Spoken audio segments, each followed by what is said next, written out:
Assalamualaikum warahmatullahi wabarakatuh. Apa kabar rekan-rekan semua? Semoga dalam keadaan sehat dan tidak kurang satu apapun. Bertemu kembali dengan mata kuliah Cahaya Kebutaan, melanjutkan pertemuan kemarin. Penyebab gangguan penglihatan dan kebutaan mengalami pergeseran dari penyakit infeksi menjadi non-infeksi. Upaya pencegahan yang telah dilakukan dalam menurunkan angka kebutaan karena penyakit infeksi dinilai cukup berhasil. Pergeseran ini berpengaruh pada fokus dari program pencegahan kebutaan yang akan dilaksanakan. Pada bagian ini kita akan mempelajari mengenai gerakan mata. Tingkat ketajaman mata akan optimal pada saat melihat suatu objek jika fokusnya terjadi tepat pada fovea centralis. Karena area fovea ini sangat kecil, maka ketajaman penglihatan akan segera menurun begitu fokus sedikit bergeser dari fovea. Sebagai contoh, pada saat kita membaca sebuah alinea terdiri dari beberapa baris dan kata, fokus terhadap setiap kata dan baris hanya terjadi sangat cepat. Agar dapat membaca semua kata dalam alinea tersebut, mata harus membuat gerakan kecil yang cepat dari baris sebelumnya ke baris berikutnya. Gerakan mata seperti itu disebut gerakan sakadik atau saccadic movement. Pada saat mata melihat objek yang bergerak, mata memfokuskan pada benda tersebut dan melakukan gerakan berputar tanpa gerakan kepala sampai mencapai akhir putaran. Kemudian secara cepat penglihatan fokus ke bagian lain, demikian seterusnya, sehingga dapat melihat dengan baik benda yang sedang bergerak. Gerakan mata untuk melihat benda yang bergerak disebut smooth pursuit. Pokok bahasan selanjutnya yang kita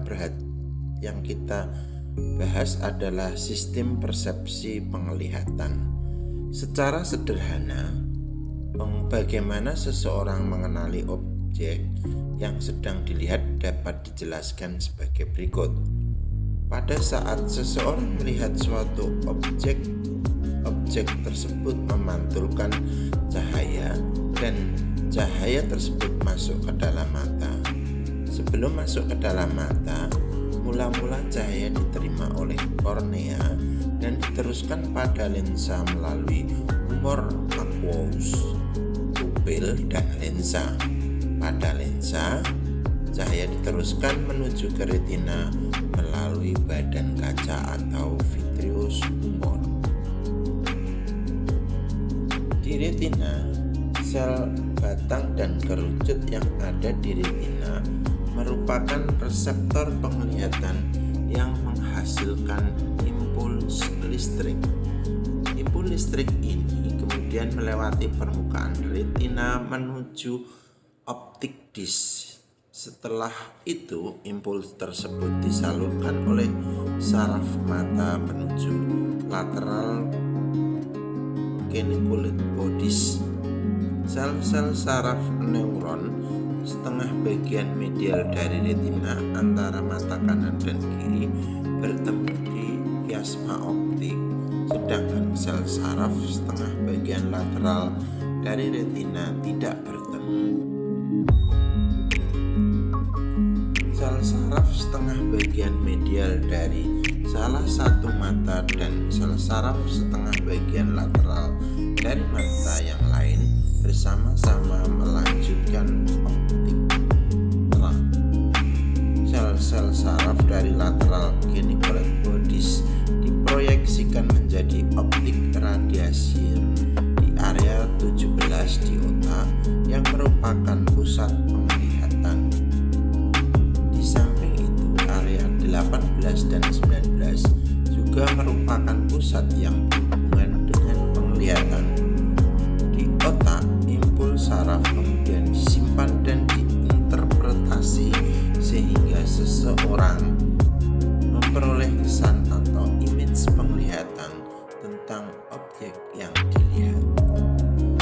merupakan gambar diagram persepsi penglihatan.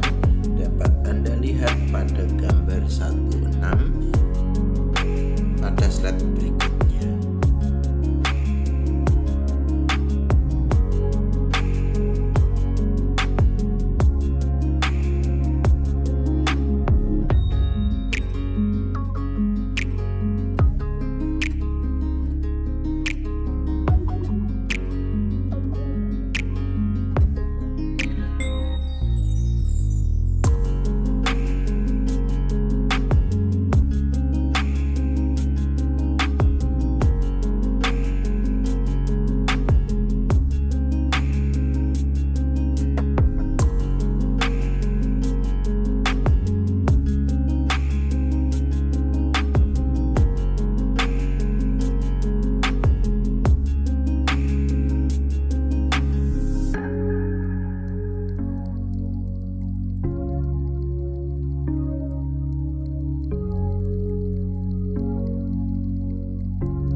Berikutnya yang kita bahas adalah ruang lingkup anak dengan gangguan penglihatan. Menurut Daniel B. Hallahan menyampaikan bahwa definisi dari gangguan penglihatan dapat dikemukakan bahwa anak buta adalah seseorang yang memiliki ketajaman visual 20/200 atau kurang pada mata atau penglihatan yang lebih baik setelah dilakukan koreksi, dalam hal ini misalnya kacamata, atau memiliki bidang penglihatan begitu sempit dengan diameter terlebar, memiliki jarak sudut pandang tidak lebih dari 20 derajat. Definisi tersebut diperkuat dengan pengertian menurut Baraga pada 1983, yaitu anak yang mengalami ketidakmampuan melihat adalah anak yang mempunyai gangguan atau kerusakan dalam penglihatan sehingga menghambat prestasi belajar secara optimal, kecuali jika dilakukan penyesuaian dalam pendekatan penyajian pengalaman belajar, sifat-sifat bahan yang digunakan, dan atau lingkungan belajar. Pendapat di atas memberikan kita pemahaman bahwa perlu adanya penyesuaian terhadap seseorang yang mengalami keterbatasan melihat atau anak tunanetra yang memiliki kekhasan dan cara tersendiri untuk mencapai tahapan yang sama dalam perkembangannya. Berdasarkan definisi tersebut, dapat ditegaskan bahwa anak tunanetra merupakan anak yang mengalami keterbatasan penglihatan secara keseluruhan atau sebagian yang menghambat dalam memperoleh informasi secara visual sehingga dapat mempengaruhi proses pembelajaran dan prestasi belajar. Pengetahuan tentang definisi tunanetra diperlukan oleh seorang pendidik untuk mengembangkan program pendidikan yang sesuai dengan kebutuhan anak. Batasan secara legal telah banyak dipergunakan dalam mendefinisikan ketunanetraan. Dalam pendefinisian ini biasanya digunakan kartu Snellen yang biasanya dipergunakan dalam pemeriksaan klinis tentang ketajaman penglihatan dalam suatu kondisi tertentu.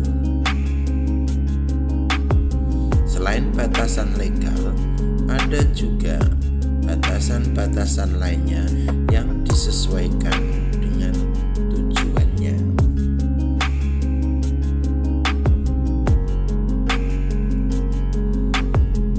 Seseorang dikatakan buta secara legal apabila ketajaman penglihatannya 20/200 atau kurang pada mata yang terbaik setelah dikoreksi atau lapang pandangnya tidak lebih dari 20 derajat. Dalam definisi ini, 20 feet atau 20 kaki adalah jarak di mana ketajaman penglihatan diukur, sedangkan 200 dalam definisi ini menunjukkan jarak di mana orang dengan mata normal dapat membaca huruf yang terbesar pada kartu Snellen.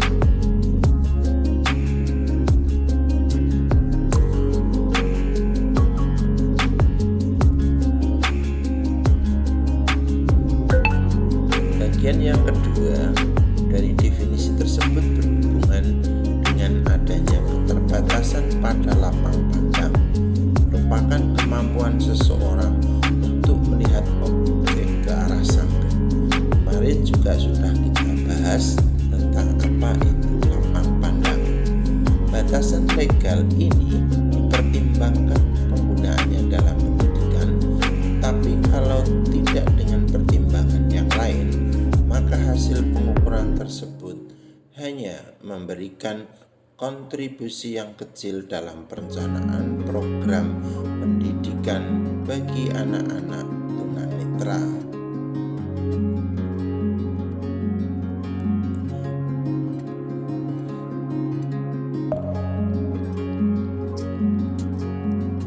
Seseorang dikatakan buta apabila mempergunakan kemampuan perabaan dan pendengaran sebagai saluran utama dalam belajar. Mereka mungkin mempunyai sedikit prestasi cahaya atau persepsi bentuk, atau sama sekali tidak dapat melihat.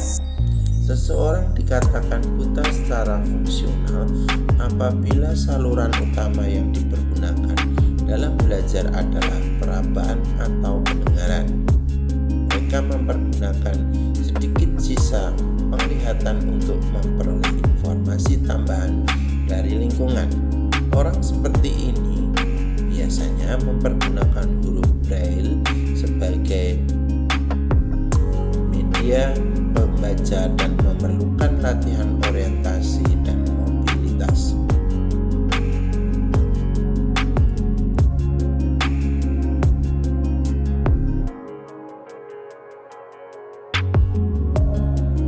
Seseorang dikatakan menyandang low vision atau kurang lihat maksudnya apabila ketunanetraannya masih memungkinkan memfungsikan indera penglihatannya dalam melakukan kegiatan sehari-hari. Saluran utama yang dipergunakan dalam belajar adalah penglihatan dengan mempergunakan alat bantu baik yang direkomendasikan oleh dokter maupun bukan. Jenis huruf yang dipergunakan sangat bervariasi tergantung pada sisa penglihatan dan alat bantu yang dipergunakannya. Latihan orientasi dan mobilitas diperlukan oleh siswa low vision untuk mempergunakan sisa penglihatannya. Nakata dalam tahun 2003 mengemukakan bahwa yang dimaksud dengan tunanetra adalah mereka yang mempunyai kombinasi ketajaman penglihatan hampir kurang dari 60/200, atau mereka yang mempunyai tingkat kelainan fungsi penglihatan yang lainnya lebih tinggi, yaitu mereka yang tidak mungkin atau kesulitan secara signifikan untuk membaca tulisan atau ilustrasi awas meskipun dengan mempergunakan alat bantu kacamata besar. Demikianlah tadi pertemuan 11. Kita lanjutkan pada pertemuan 12. Apabila ada kritik, saran, masukan, dan pertanyaan, bisa disampaikan dalam kolom komentar. Terima kasih atas perhatiannya.